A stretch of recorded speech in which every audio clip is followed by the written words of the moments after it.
सदाशिवसमारम्भाम् शङ्कराचार्यमध्यमाम्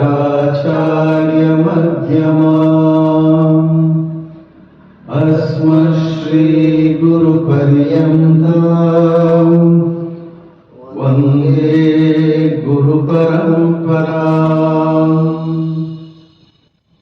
पवित्रो वा सर्वावस्थाङ्गतोऽपि वा यस्मरेत् पुण्डरीकाक्षं स बाह्याभ्यन्तरशुचिः। आवाहनं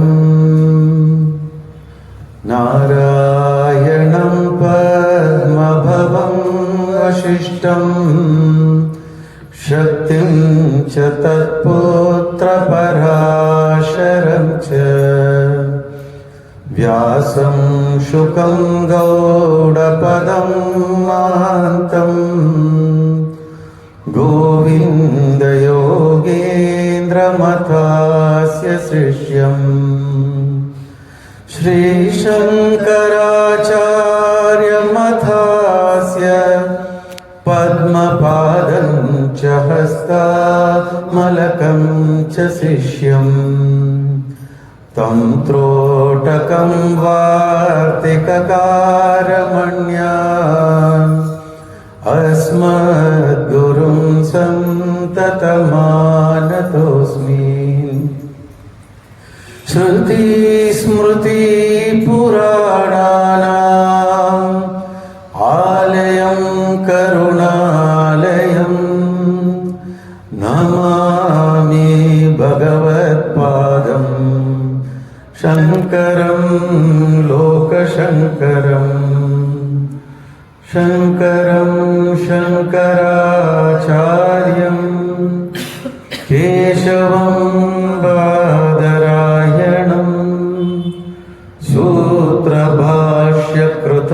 वन्दे भगवन्तो पुनः पुनः। यद्वारे निखिलानिलिम्पपरिषत् सिद्धिं यदत्ते निशम् श्रीमश्रीलसितं जगद्गुरुपदं नत्वात्मतृप्तिं गता। लोकाज्ञानपयोदपाटनदुरं श्रीशङ्करं शर्मदं ब्रह्मानन्दसरस्वतीं गुरुवरं ध्यायामि ज्योतिर्मयम्। आवाहनं समर्पयामि श्रीगुरुचरणकमलेभ्यो नमः।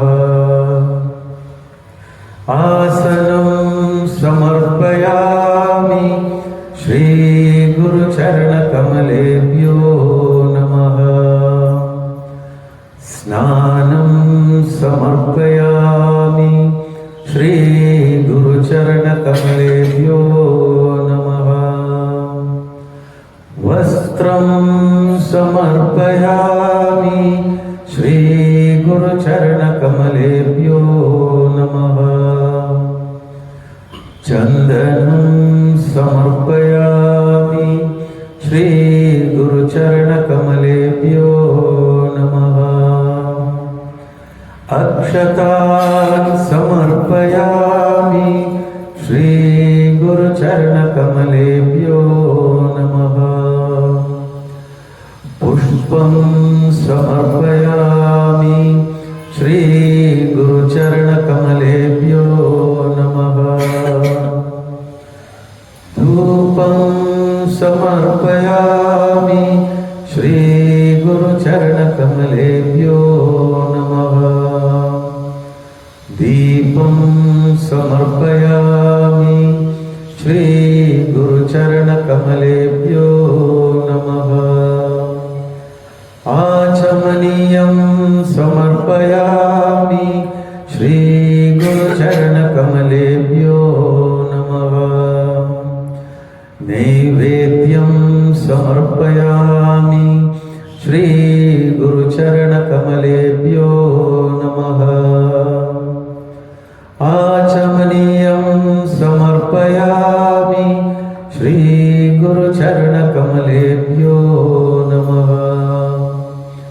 ताम्बूलं समर्पयामि श्री गुरुचरणकमलेभ्यो नमः। श्रीफलं समर्पयामि श्री गुरुचरणकमलेभ्यो नमः।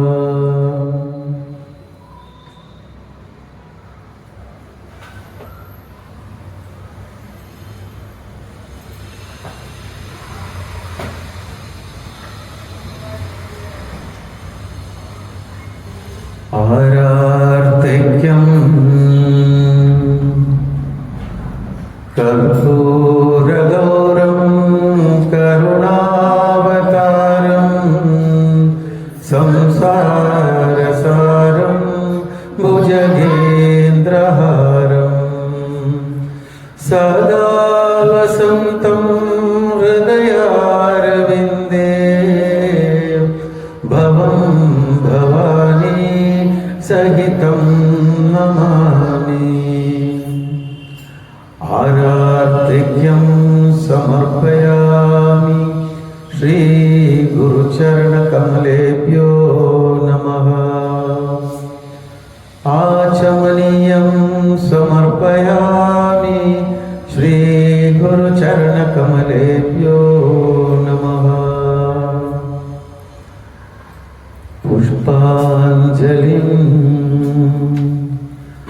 गुरुर्ब्रह्मा गुरुर्विष्णु गुरुर्देवो महेश्वरः गुरुर्साक्षात् परं ब्रह्म तस्मै श्री गुरवे नमः। अखण्डमण्डलाकारं व्याप्तं येन चराचरं तत्पदं दर्शितं येन तस्मै श्री गुरवे नमः। श्री ब्रह्मानन्दं परमसुखदं केवलं ज्ञानमूर्तिं विश्वातीतं गगनसदृशं तत्त्वमस्यादिलक्ष्यम् एकं नित्यं विमलमचलं सर्वदी साक्षिभूतं भावातीतं त्रिगुणसहितं सद्गुरुं तं नमामि। अज्ञानतिमिरान्धस्य ज्ञानाञ्जनशलाकया